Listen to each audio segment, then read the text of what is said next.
তো দুটো মিলিয়ে একটা সলিউশন করা হয়ে গেল।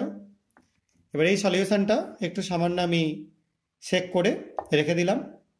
এবার আমি এর মধ্যে যোগ করে দেবো কিছুটা সোডিয়াম সালফাইড Na2S।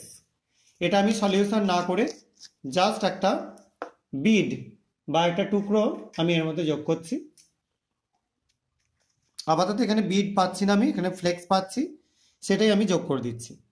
দেখতে পাচ্ছ তোমরা, এটা একটু যোগ করলাম এবং যোগ করবার পর আমরা কিছুটা ওয়েট করব। এখানে Na2S যখন অ্যাসিডের সাথে রিয়াকশন করবে সে তৈরি করবে H2S গ্যাস, এবং H2S গ্যাস কি পরিবর্তন করে তোমরা এটা থেকে দেখলেই বুঝতে পারবে। দেখতে পাচ্ছ সলিউশনটার কালার আস্তে আস্তে পুরো চলে যাচ্ছে এবং একটা স্বচ্ছ ক্লিয়ার সলিউশন তৈরি হয়ে যাচ্ছে। ঠিক আছে, এবং সলিউশনটা একটু টার্বিড হয়ে যাচ্ছে, সেটার অন্যতম কারণ হচ্ছে এখানে সালফার তৈরি হচ্ছে, সেই কারণের জন্য সলিউশনটা একটু টার্বিড হয়ে যাচ্ছে।